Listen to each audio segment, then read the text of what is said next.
Welcome to the Analytics Power Hour. Analytics topics covered conversationally and sometimes with explicit language.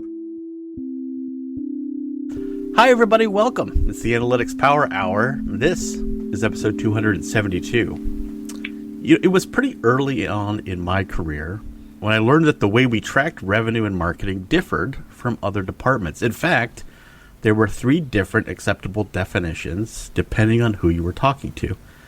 In data and analytics, we don't really talk about that too often, but it really starts to matter as those metrics become more complex and are imbued with meaning, intended or not. And today we're diving into a world where sometimes the numbers don't feel like they add up.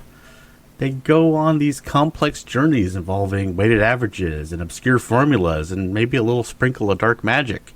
Because sometimes the most important numbers in your business are the ones that nobody actually understands, maybe including the people who created them. Okay, so we're going to talk about it. And of course, I'm joined by my co-host today, Mo Kiss, Director of Data Science at Canva. Hi there. How you doing? Hey, good. Sorry, I usually ask you how you're doing, and I just kind of left it, so that's fine. Gonna keep you on your toes. And of course, speaking of things that no one understands, Tim. No, I'm just kidding, Tim. My other co-host, Tim Wilson, co-founder and head of solutions at Facts and Feelings. Hey, Tim. How you going? Thank you. I'm going quite well. And I'm Michael Helbling. I own and run Stacked Analytics. So we wanted to bring in a guest who could help us navigate this discussion. I think we found the perfect one. Professor Dan McCarthy is a leading expert at the intersection of marketing, statistics, and finance. He serves as an associate professor of marketing at the University of Maryland's Robert H. Smith School of Business, where he's recognized for pioneering the field of customer-based corporate valuation. His research has been published in numerous journals, as well as in publications like the Wall Street Journal, Harvard Business Review, and the Financial Times. Outside of academia, he co-founded Zodiac, a predictive analytics firm acquired by Nike in 2018, and later co-founded Theta, a company specializing in customer-based valuation models. He holds a PhD in statistics from the Wharton School of the University of Pennsylvania, and today he is our guest. Welcome to the show, Professor McCarthy. Yeah, thanks so much for having me. Do people call you Professor McCarthy or Dan, or what do you go by? They usually do, and I usually promptly say, just call me Dan. Oh, okay. Well, I'll call you Dan then. That's perfect. Do you call Dr. Peter Fader just Pete? Is that? That's what I do. Yeah. Okay. Really, there's a lot of Professor Faders too. Yeah. Well, and we had the fortune to have Dr. Fader on our show a few years back as well, which is awesome. All right. So I think diving into a conversation like this, one of the things that we recently went through was some material I think you presented probably to one of your classes perhaps about constructing customer acquisition cost or CAC. And that was sort of a conversation we sort of had a little bit about, okay, yeah, like look at this and see how he's breaking it down. But like you spend a lot of time kind of like pulling metrics apart that are kind of big for companies. Like, first off, maybe what got you headed that direction in terms of research and work, and then maybe share anything you want to share about sort of like that direction. Yeah, I'll be frank. I think a lot of that really stemmed from Zodiac and Theta. Yeah, I think that in academia there's not much appreciation for getting the number exactly right. The bookkeeping exercise is not it's not that sexy, it's not that exciting.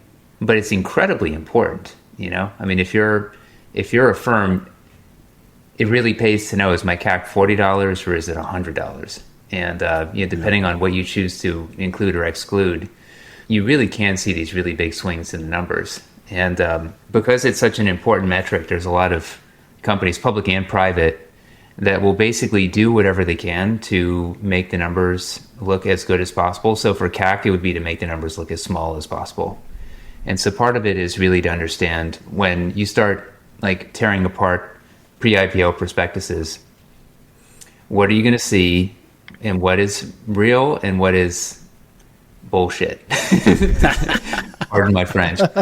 Totally. And, it's just, Yeah, it's amazing how certain companies will try to kind of dip their hand into the candy jar, and just go a little too far. There's, I think, the realm of reasonableness, where they're doing things. Maybe I wouldn't fully agree with everything that they do, but it's kind of within the gray zone. And then there's some where they've clearly gone over the line, and there's been a number of examples. I think Charlie Javis. Oh, yeah. Well, that I would say, yeah, that's outright fraud. Yeah, Fraud, that's way out there. Yeah. Yeah, because they had defined, in that case, I think they had said to JP Morgan, we have this many users, and this is how we define a user. And I think, that to me is part of the key, is if you don't provide a definition, then you're not on the hook. And if it's a non-GAAP term, then you're not really required by the SEC to provide a definition, and there's no universal standard definition for terms even as common as the churn rate. And so, Netflix back in the day, I forget what year this was, but it was back when they were a DVD by mail company.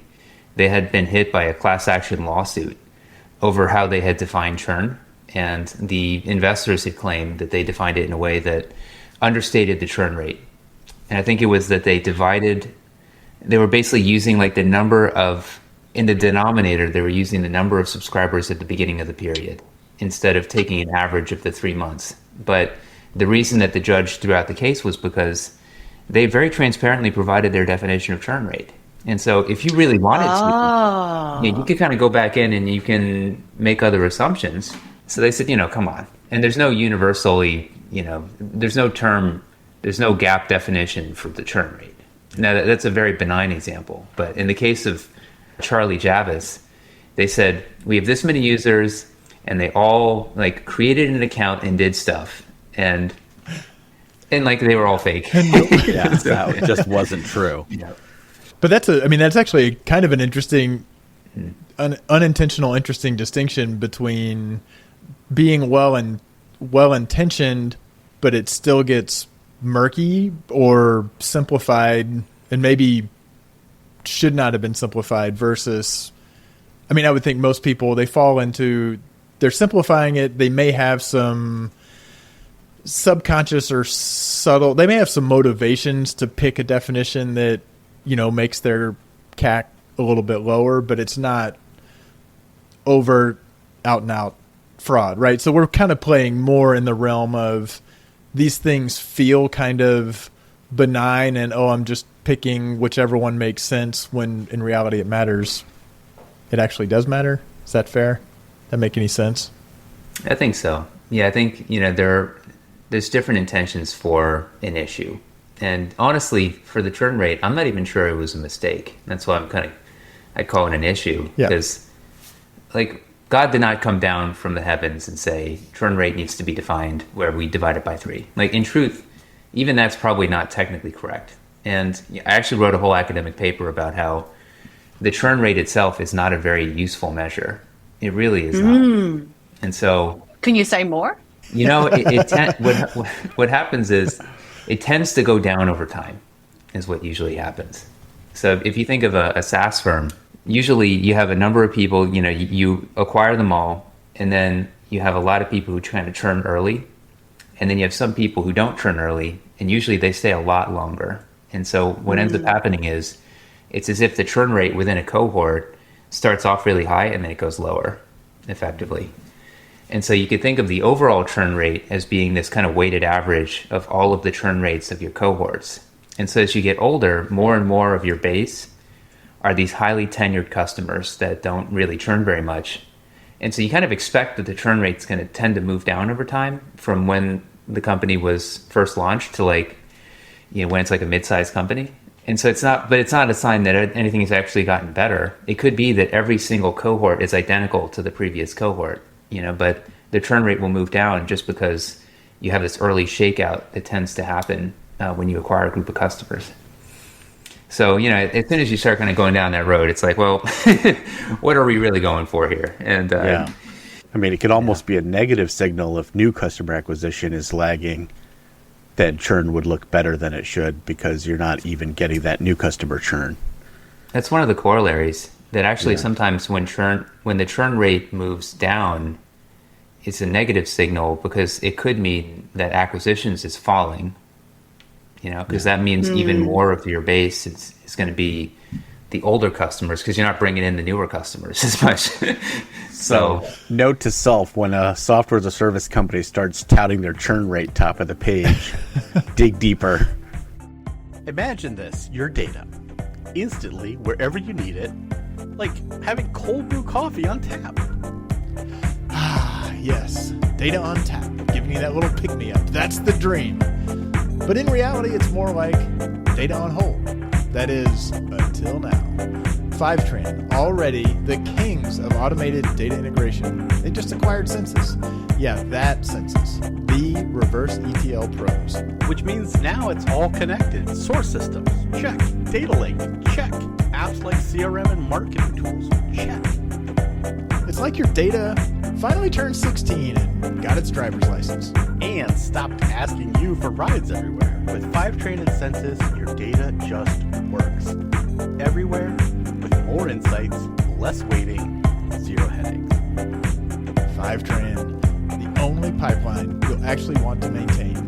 Go check out their site with interactive demos and more at fivetran.com/APH. Once again, that is FIVETRAN.com/APH. Is that always kind of a challenge when you've got a numerator denominator like CAC as well? That's always kind of a blended metric where it can move.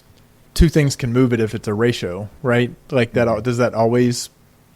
Maybe I'm making a over generalization, but I think even in your presentation on CAC, saying, look, you've got a numerator and a denominator, you can make this number go down by increasing the denominator or reducing the numerator.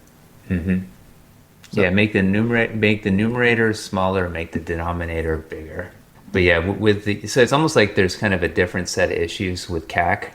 So with all the churn dynamics, that's more that there are kind of customer life cycle effects, that things are happening as a function of customer tenure. And then we're looking at this aggregate metric that kind of blurs across all of the cohorts within a certain calendar time period. And that it just can create some dynamics that it's not that the churn rate would be bad. It's just that you would need to really look to the cohorts to really understand what's going on, And to me, what would be bad would be that the cohorts are degrading, like they're getting worse. Like the cohorts I'm acquiring more recently are worse than the cohorts I acquired before. For CAC, I think that you're right, that you kind of have some notion of how much did you spend to bring them in and how many did you bring in. And those are like the two fundamental pieces. And when you think about it like that, it becomes pretty clear how companies will try and make CAC smaller is they'll start removing a whole bunch of costs from the numerator, and they'll start trying to find ways to count more things as acquisitions in the denominator. And so, but there's just tons of examples of both of those. You don't want to go down a rabbit hole, but there's a couple examples that are just so good for the latter point. That well, do share. So Warby Parker, they prominently put their CAC in their pre-DPO prospectus, and they have charts in their filing that show the CAC over time. So on the one hand, I was very happy to see that. But on the other hand, they put a footnote that said, we define CAC to be acquisition-related sales and marketing expense divided by the total number of active customers. And the active customers, they could have been acquired recently. They could have been acquired 5 years ago. They're putting everyone And as long as your user base is getting bigger, it's going to look better. Oh, wow. Yeah. Well, even if it's getting worse, it has to be the active customer base over the past year has to be bigger than the number of customers that they acquired, because it'll always include them, but then it's going to include all these other people potentially. Right. So so that'll drag the ratio down. And so I kind of scratched my head. I was like, so this is customer acquisition costs. So why, and it was featured in a few different places, and there was no real pushback about it because, what can you really say? Like that would be another measure, but it would not be customer acquisition cost. It would be like marketing related active customer costs or something. Yeah. So that was one. And then the other was Toast, the POS company. Mm-hmm. They would define their CAC where the denominator not only includes acquired customers, which in their case are stores, like the more stores that they're in, like the store is the unit for them, but they also included any upsold customer. So, they had the Toast Basic and they upgraded to the Toast Premium or something, new customer. And I was like, well, that's something, but I'm not sure that's an acquisition. So That's interesting. yeah, so it's kind of conflating a notion of like acquisition with a notion of development. I would consider development to be pretty fundamentally different. So Out of curiosity, I mean, I feel like I spend my life talking about the intricacies of metrics like this and the pros and cons and the different ways to calculate it.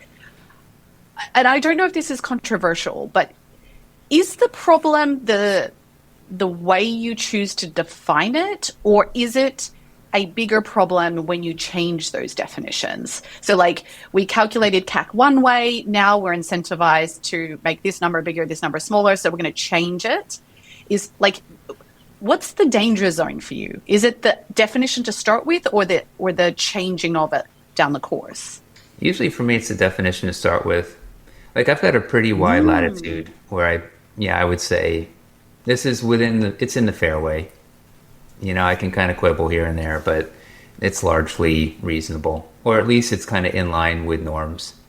But when certain companies deviate really far from the norm and it's just totally whack, then that's hard for me to get behind. And it can create issues, because then other companies will see, hey, this company is reporting this really low number. Our number is bigger, but it's bigger because we're defining it correctly. I think it creates a lemon effect that a lot of companies feel like they need to use the worst definition, because otherwise they feel like they're going to be reporting numbers that might be perceived as being poor.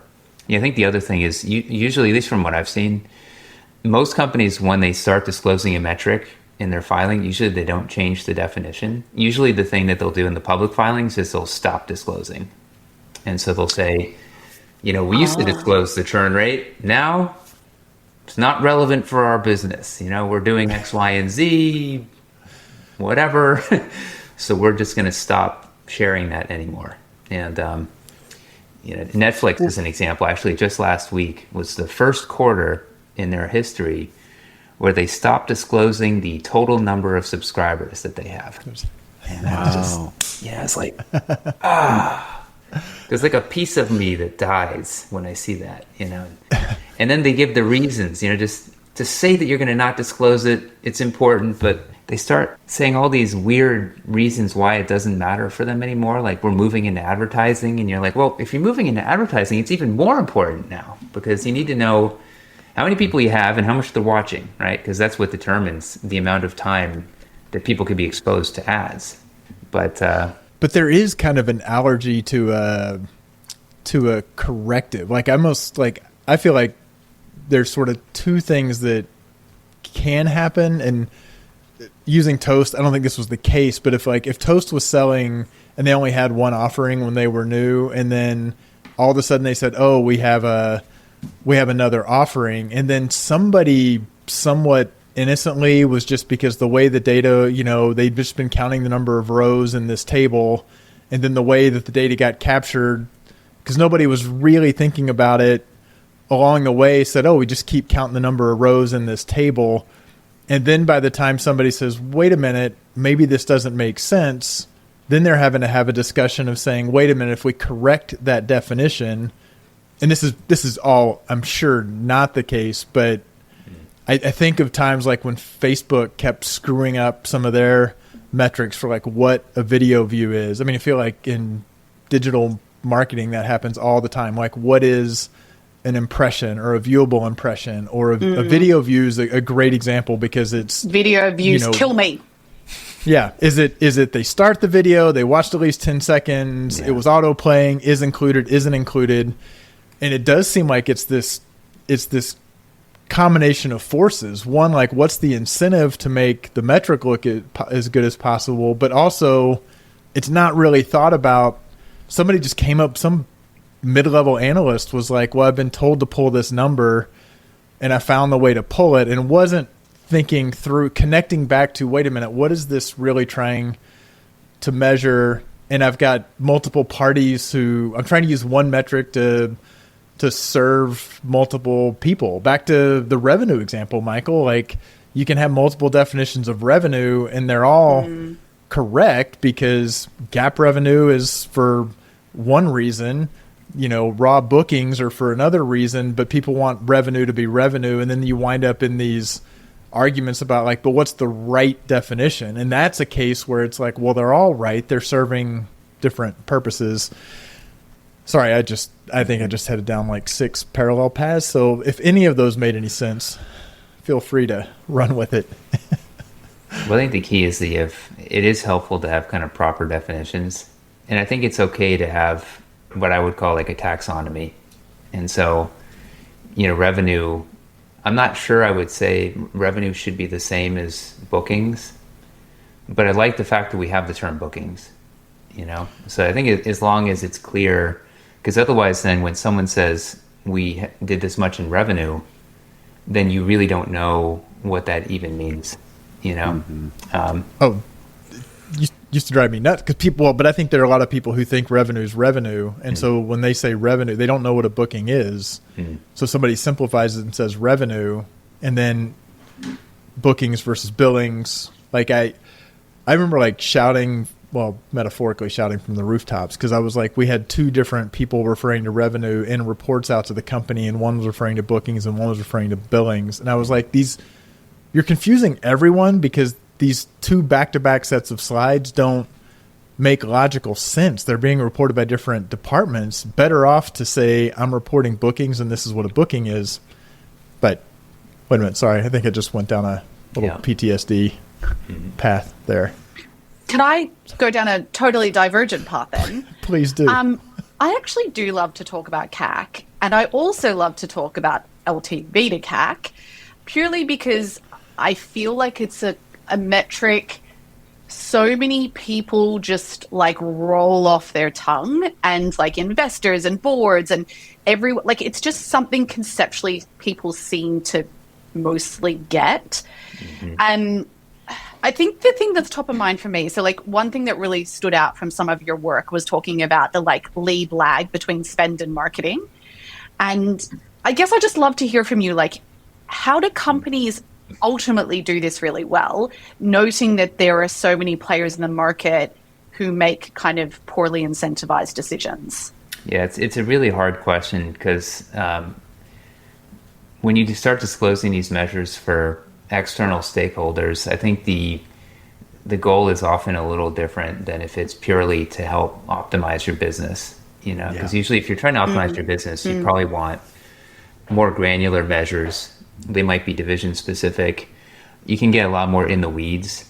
I think when you're putting a figure in public filings, then it really pays to have something that's a little simpler, or almost kind of has to be, And so I think that I'll have this, when I give my CAC lecture, I'll have kind of like the level 1 definition, level 2, level 3, level 4. But even the 4 definitions I provide, they are still more like what would be on an executive dashboard for the CEO, as opposed to, that operator that works in the marketing department. But, if you think about what a public company would disclose, usually they would disclose what I would call the level 1, like the most basic definition. And that's usually something like sales and marketing expense divided by customers acquired, both in the same period.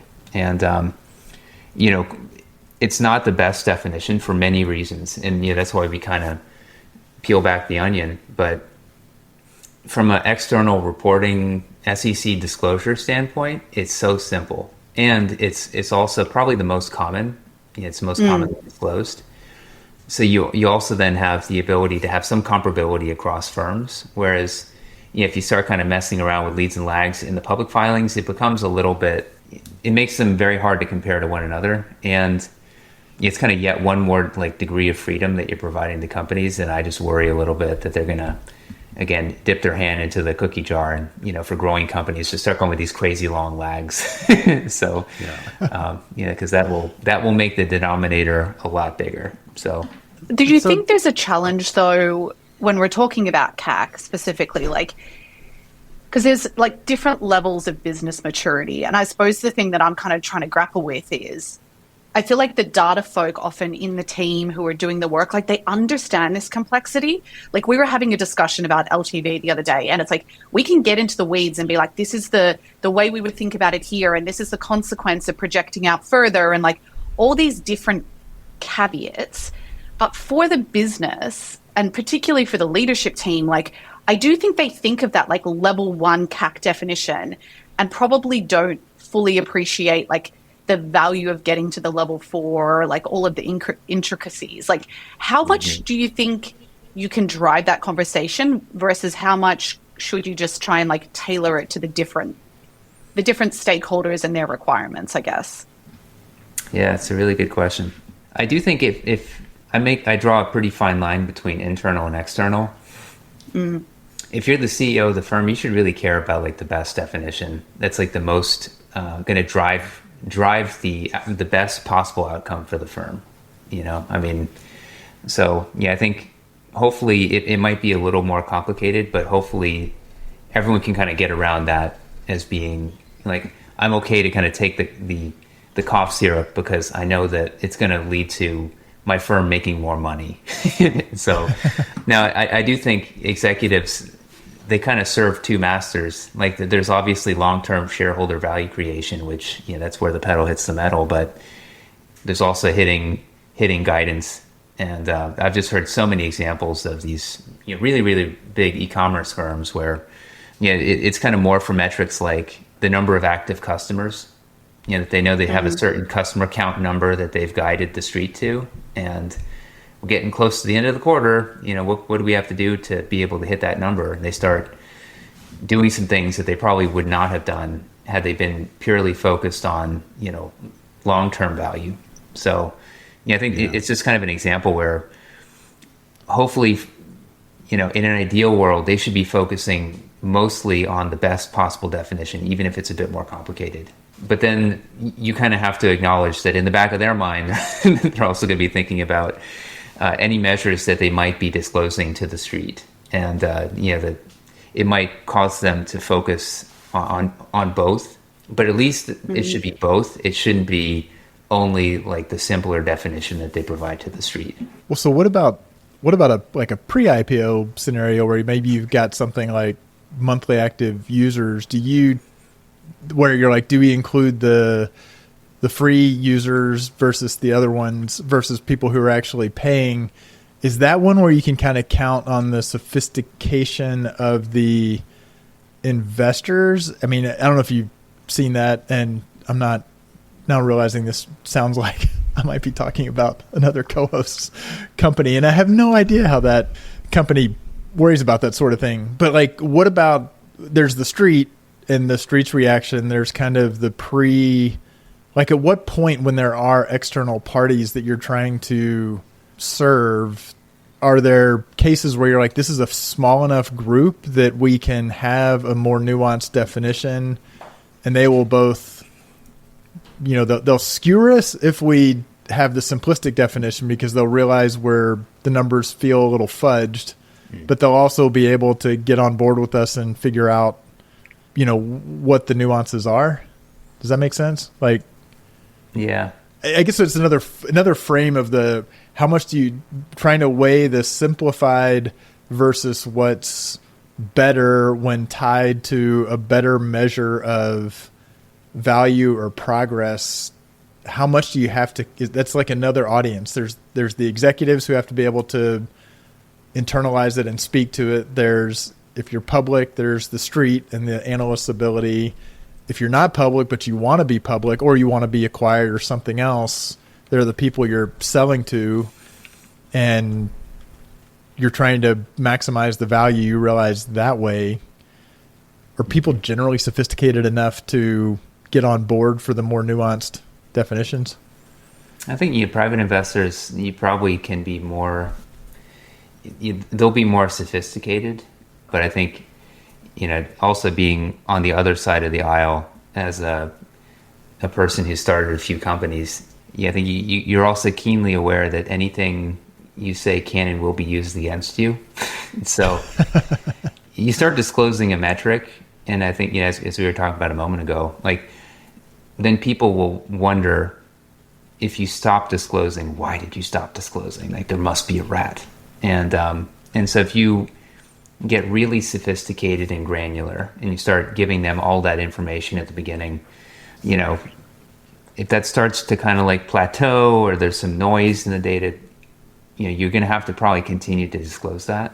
And I don't know. I think a lot of people, they try to kind of strike a good balance where they don't want to be too influenced and have to do things that they wouldn't want to do, and also spend an inordinate amount of time explaining little wiggles and jiggles that might not actually be, enduring. So yeah, they would be sophisticated, but maybe too sophisticated. It sounds like you do read a lot of kind of public filing documents or reports from different companies. When you go through them, like, what are you looking for? It seems like you have a really keen understanding of, like, oh, they've defined this here and this metric is no longer being shared. Like, what are the things that you're watching out for when you're reading those reports? Yeah, usually it's for I'm like a bird watcher for these metrics, so in the certain areas, there's the figures and then there's the tabular data. And usually a lot of the good stuff is in the figures, where they show these charts, like Spotify, in one of their investor day presentations, they'll show trial to conversion curves by cohort, and they had all these different lines for the different cohorts, and it was really kind of cool. And I think it was just an example of the sort of richness that you can get in some filings that you would typically not see, like, on a regular ongoing basis. But once you've seen enough of the filings like that, then you kind of know what to look for. Like, there's a certain type of customer disclosure that you'll often see. And so I'm just kind of typically just focused very much on, like, where are the customer numbers? I just go beeline towards the customer numbers. Yeah. And actually, that's a good segue to maybe talk about sort of like why you look for those and what that means to you as you kind of analyze that, because that's sort of the field that you kind of pioneered a little bit. Why did I start looking? Honestly, when you have a hammer, you start looking for nails. And for me, I think for a lot of companies, they'll put these figures they'll put these disclosures in their filings, and it's more like window dressing. But I look at it and I see like a way I can calibrate my model, like it's a really valuable input data point for some model for acquisition or repeat purchase or spend over time. And so I really kind of need as much of that sort of data as I can get to be able to have a more accurate model, a model that I can trust more. So for me, leaving out data points would be really, really bad. And I think, if you are someone who is kind of doing a similar type of exercise, it brings like a whole new level of reality. And you start seeing all these issues that you wouldn't have otherwise seen, because, like, if you have metrics that are not internally consistent with other metrics in the filing, and you start trying to calibrate a model on it, you realize, like, these two data points cannot happen at the same time. Like, either the one has to be true or the other. And so there's likely some sort of definitional conflict between them. But if you weren't actually building a model, you probably wouldn't necessarily even see something like that. So I think, to me, that's what got it started. The original work in my paper was on Blue Apron and SiriusXM, two publicly traded companies. And then after that, the first company that I really kind of gained some notoriety for was Blue Apron. And in the case of Blue Apron, the reason I could kind of carry out that analysis was because in their pre-IPO prospectus, they put a whole bunch of exactly the sort of data that I would have needed to have run my model, and because they did that, I could do what I do. What kind of data was that? So first they put in like cumulative customers acquired from one date to another date. they basically gave us that data point, which is extremely important. Having some customer acquisition data is the only way we're going to get a CAC data point. So, yeah, so companies that only disclose active customers, for example, really hard to get a CAC estimate. They had active customers over time, total orders over time. And then they also disclosed, it was like a customer lifetime, over the first 6 months of the customer's life, they did this much in revenue cumulatively. Over the first 12 months, it was this much. And I think they provided that for like a couple of cohorts.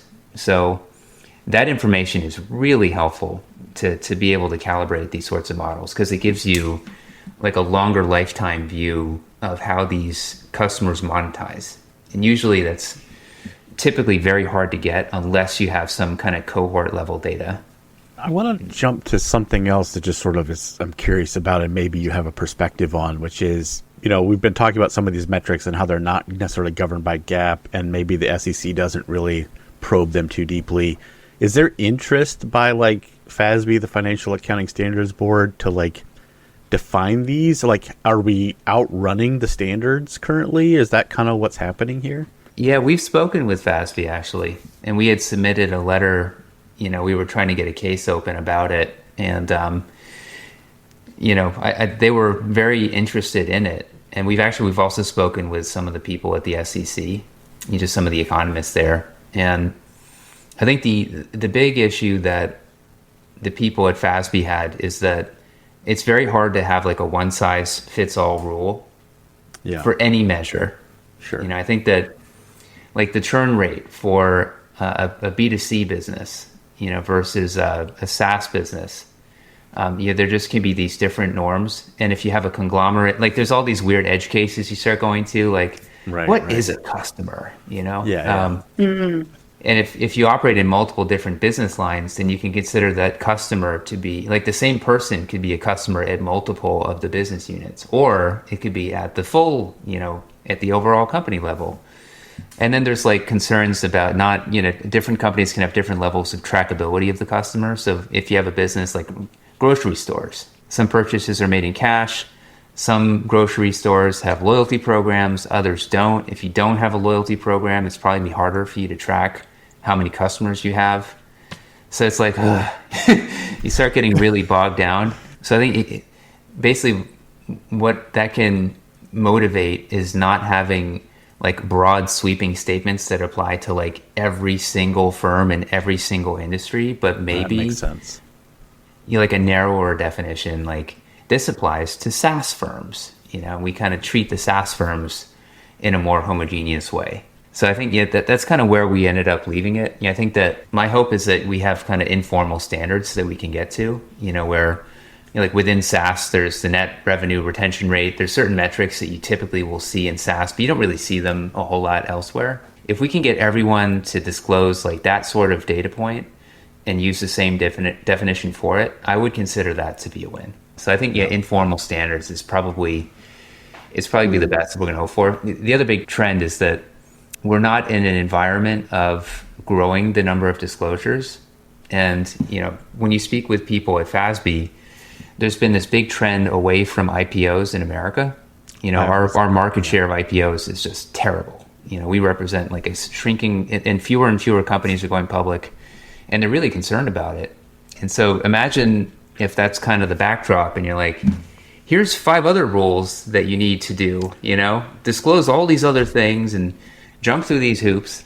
Well, they might say, well, now I'm even less interested in going public. Right. So, it's a practical concern that, I was going to ask you about that too, like the number of IPOs that have sort of like post-COVID, it seems like they've been sort of dropping, and you don't see companies, especially like tech companies and things like that, jumping into IPO like they once did.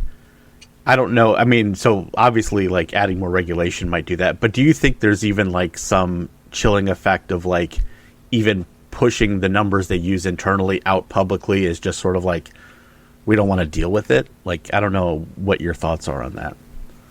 Like they don't want to deal with just the issue of just the scrutiny and like the headache, honestly, of like meeting guidance and like trying to get these numbers to work for them. Mm-hmm. Yeah, I mean, historically, why would a company go public? Usually it would be for liquidity, Right. that they want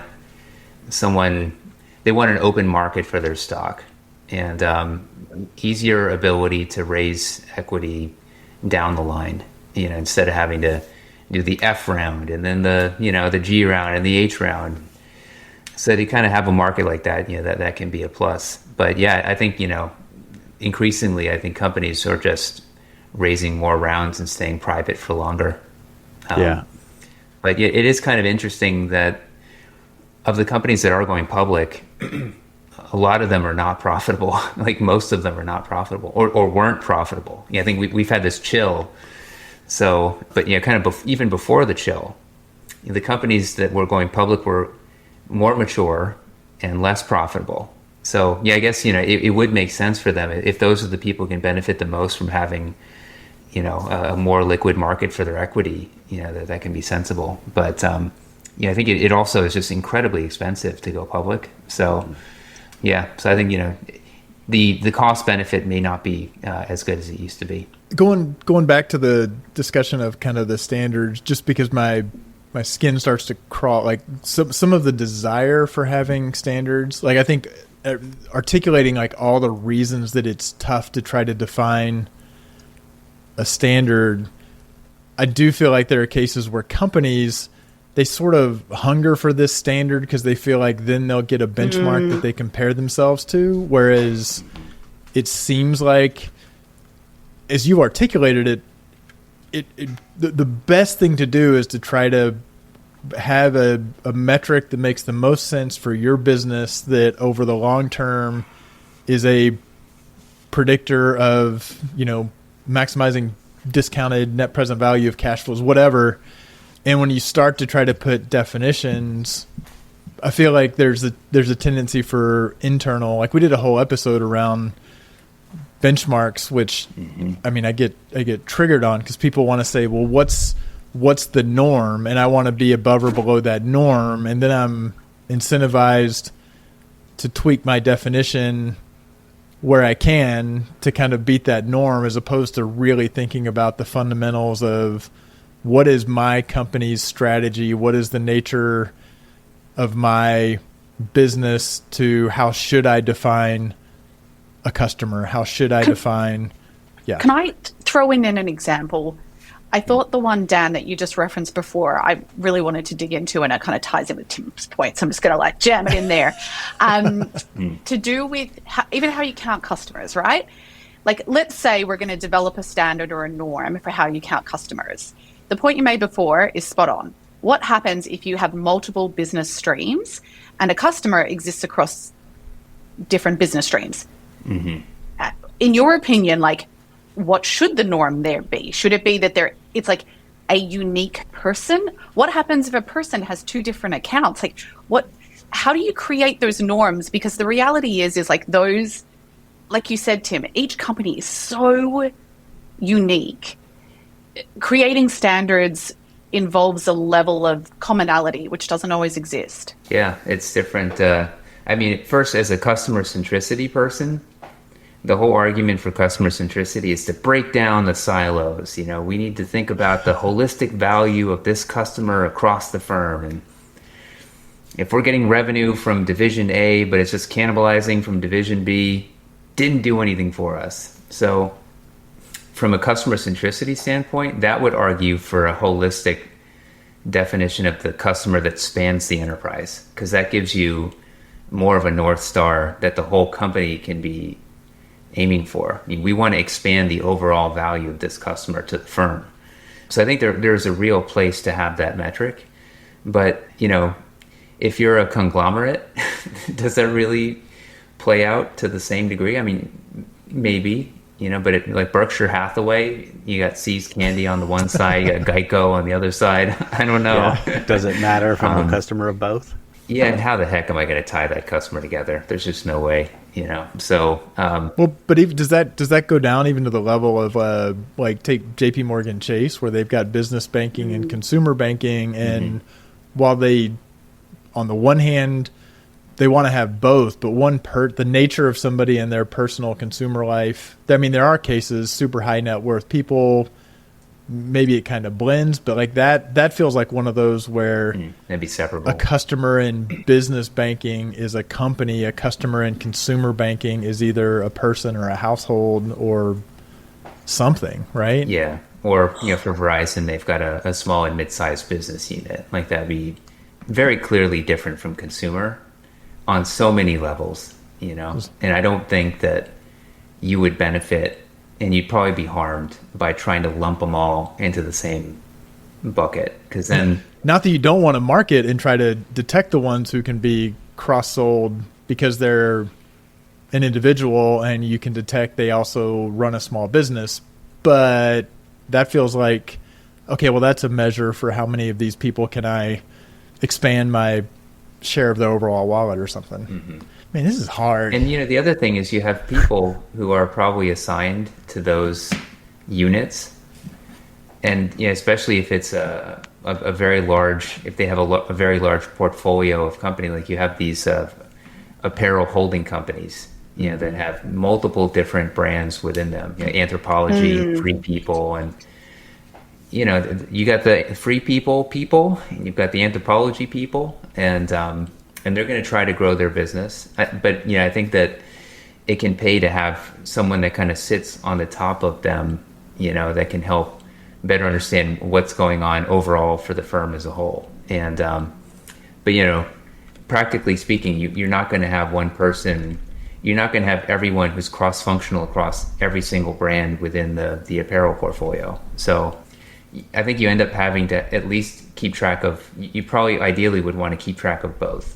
And I do think, hopefully there could be some analytics department, that is aware of kind of what's going on across the whole portfolio, at least to some degree, but you can't really expect every division to operate like that. Do you feel like you come up against strong opinions here? Like, I feel like whenever how we define metrics come up, like, I don't know, I just feel like they get, emotive is probably the wrong word, but I do feel like it's an area where people have either very, very strong opinions or like they're just like, oh, it's so complicated, I just totally tap out. I find there's like very rarely the middle room. Is that your experience or am I like misreading? There are some people, and I'll admit, I'm probably one of them, so guilty as charged, but... +1. Yeah, get pretty strong opinions about my metrics and how things should be defined. And so if you have two people who have different opinions, it can become almost like religion, that it's really hard to get anyone to change their opinion. But, there does end up being a point where if it is purely a definitional thing, oftentimes both of the things being argued for are valuable, but in different ways. And it becomes like a nomenclature thing. And then it's like, well, a rose is a rose. You want to call it this, you want to call that. As long as we have different names for the things, then I think that becomes really important. Again, that goes back to the bookings versus revenue. So this comes up a lot with customer lifetime value because there's so many different definitions for it that are bandied about. And, I want to make sure everyone's like on the same page. If we're talking about this, that we know what this actually is and is not. So there you really have to have some sort of hierarchy. We're talking about this one, this one, this one, this one. It could be revenue. It could be finite horizon. It could be undiscounted. This one could be contribution profit based. It has a discount rate involved, goes out 1 year, goes out 3 years, goes out 5 years. But we explicitly build that into the term's name, so that we know, oh, you're talking about 5-year revenue per customer. And I wouldn't call that customer lifetime value, but if you go to mobile gaming, oftentimes they just look at a measure like that as customer lifetime value. It's funny, we actually did that in my team. We created predicted subscription value for that reason. We needed like an LTV basically, but obviously I work in marketing, so we want to project it out from the time the customer's acquired. And the thing that we intentionally named it something very different, and we also wanted to have the word predicted in there to make it clear that it was looking forward and not based on historical data. And the bit that's wild is like we do often come up against people who are like, but just give me LTV. And you're like, how do you want us to do that? Like, you described to me how we would do that. And it's like this thing where sometimes, like, yeah, I feel like there's such an art in the naming as well, because people have this like tendency to preference the metric that they think is super simple, like LTV or customer lifetime value, whatever you want to call it. And they think that that's a simple calculation. And you're like, especially when you have 3 users, it gets really complicated. Yep. Yeah. I love thinking of their brain melting when you're, I mean, that run, I was like, okay, well, we're just going to wait till they all die, and then we'll get back to you in 100 years, and we'll let you know. I mean, yeah. Yeah, that's when you'd be able to actually observe it, is you have to wait for every single person in the cohort to churn. Everyone. Every single one. How long is that going to take? We just start dialing. Hey, could you just cancel your account? There's 10 of you left, and I need some. Yeah, you got to churn now. Yeah. we need this metric. All right. This has been such a good conversation, and honestly so educational as well. So thank you so much, Dan, for joining. And unfortunately, we do have to start to wrap up, although I feel like we could keep going for quite a while, or at least I feel like I could. I'm enjoying this quite a bit. But one thing we like to do is go around and share something of interest, anything that might be happening in your world that you might be of interest. And Dan, you're our guest. Do you have a last call you want to share? I'd say the big thing that we've got going on at Theta right now, which is the company that I have that's focused purely on CLV and customer-based corporate valuation. It's this new version of our model called CLV Ultra, which is really, it's like the best of both worlds. Super accurate. So one of the standard limitations of these kind of parametric CLV models is that they don't have the ability to capture a lot of kind of rich variation across the customers and across time. But this model is very, very, very good at that. And it's both made the model more automated and more accurate. So it's the closest thing I've ever seen to a free lunch. And so our big push this year has been to really take advantage of the automation factor, that we can now almost kind of take our hands off the steering wheel and be able to just let it run, because it can kind of automatically tune itself. And so we have these clients now where there's one that's a big lender against customers. So maybe this would kind of be the second sub piece of my big one thing. What they do is they lend against specific customer contracts. And so if you have a very high growth firm, and it might take a while to have that customer pay back, you can actually sell that customer for some amount of cash, or lend against the customer as collateral, where the only collateral against the loan is the revenue coming from that specific customer. So we're working with this one big company that does that for hundreds of companies. And it never would have been possible for us to have worked with a company like this before, because running 200 models means like all of these detailed validation checks and temporal holdouts and things like that. Now we've got the ability to kind of turn around a model in theory in like a couple of days. And so, so we actually have the ability to pursue use cases like that. But just kind of also wanted to put that in as kind of this other cool thing that we're starting to see a bit more of, is these kind of specialty finance companies that are explicitly kind of recognizing the long-term value of customers and trying to find ways to help close like cash flow gaps. That like for SaaS firms, oftentimes it can be quite a while before they get paid back on their customer acquisition costs. And so if you're a very young firm, you can end up with working capital issues, where you kind of have to raise the next round.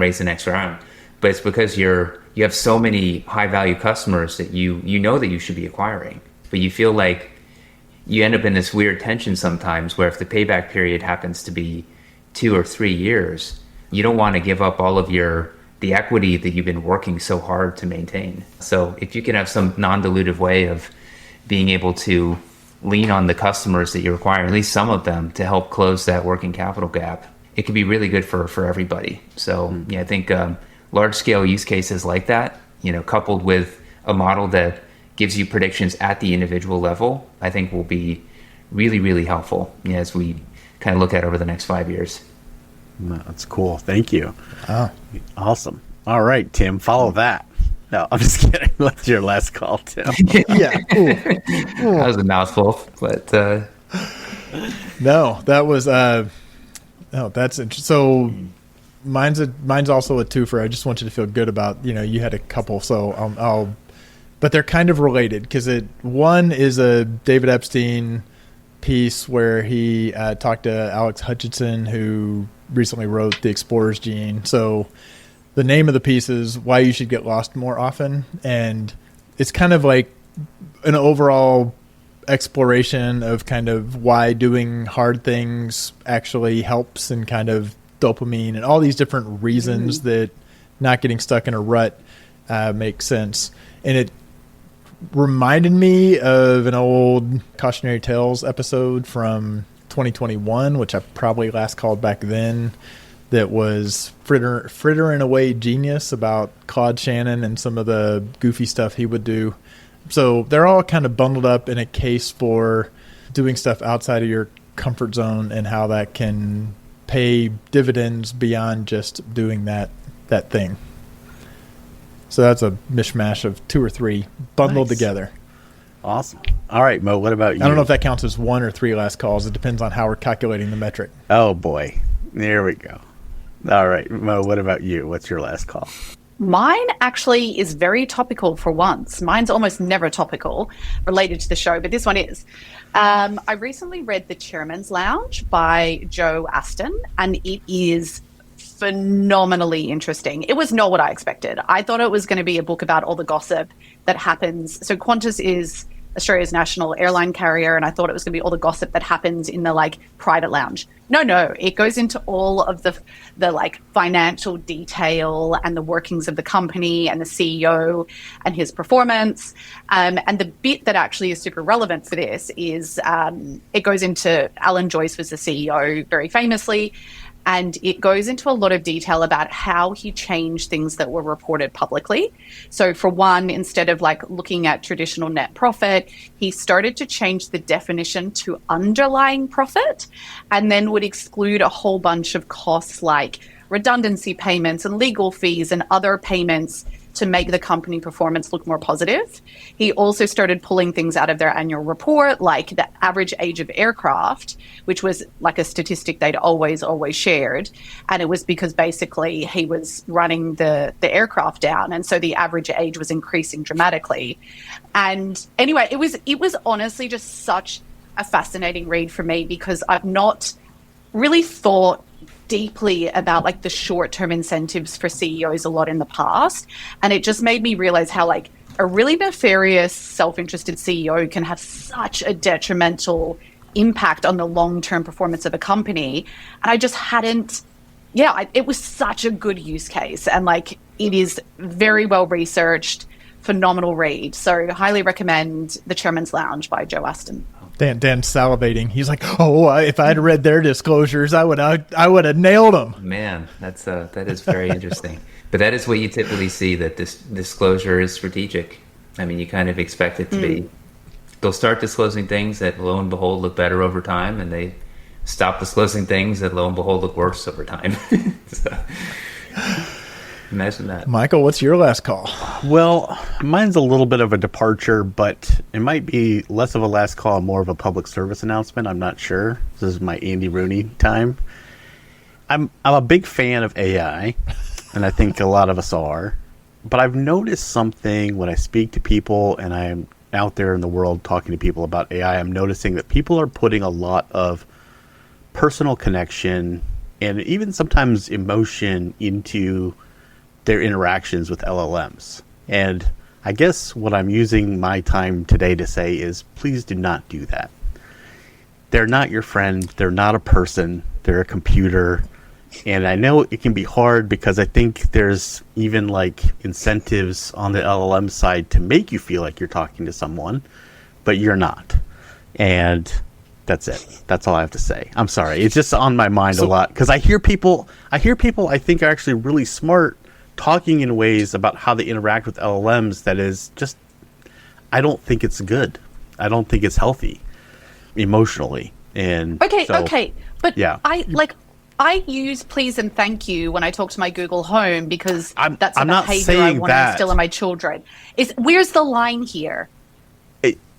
I think being polite is fine. I don't know exactly where the line is. I just know that I'm a little alarmed because people I think that I feel like are very intelligent are falling into something. I'm like, why don't you see that that's like basically a computer? You should just be giving it requirements, basically.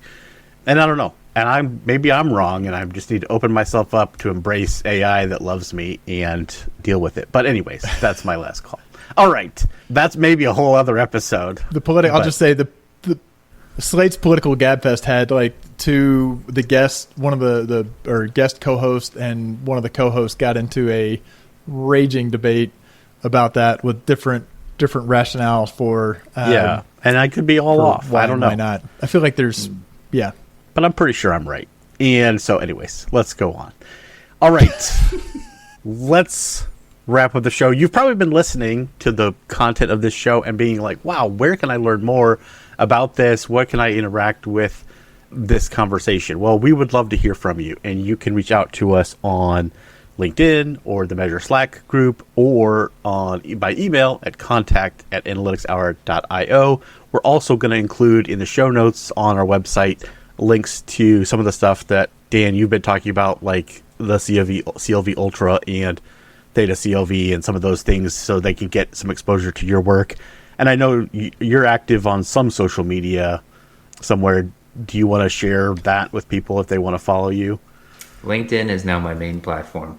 LinkedIn. So you find them on LinkedIn. Perfect. And so that's perfect. So thank you again, Professor McCarthy. I'll use the formal one for this one. Thank you so much for coming on the show. It's been something I've been looking forward to for a long time as I've followed your work. Like, I used to follow you when you used to be at Emory and now at UMD. And so really cool to have you on. Thank you so much. And, of course, no show would be complete without a huge shout-out and a thank you to our producer, Josh Crowhurst, and all that he does behind the scenes to make the show possible. So thank you, Josh. And no matter how you calculate your CAC or your LTV, remember, I think I speak for both my co-hosts when I say, keep analyzing. Thanks for listening. Let's keep the conversation going with your comments, suggestions, and questions on Twitter at @AnalyticsHour, on the web at analyticshour.io, our LinkedIn group, and the Measure Chat Slack group. Music for the podcast by Josh Crowhurst. So smart guys wanted to fit in, so they made up a term called analytics. Analytics don't work. Do the analytics say go for it no matter who's going for it? So if you and I were on the field, the analytics say go for it. It's the stupidest, laziest, lamest thing I've ever heard for reasoning in competition. All right. Right. We're no strangers to churn. You know the signs, and so do I. A full LTV's what I'm dreaming of. You wouldn't guess it from a CAC that's high. I just want to model your retention. Gotta make you comprehend. Never gonna spike your churn. Never gonna tank your LTV. Never gonna blow your CAC and hurt you. Never gonna skew the base. Never gonna lose the trace. Never gonna fudge the cohort curves that woo you. There you go. That's we'll see if that makes it in or not. rock flag and read the disclosures And provide a definition.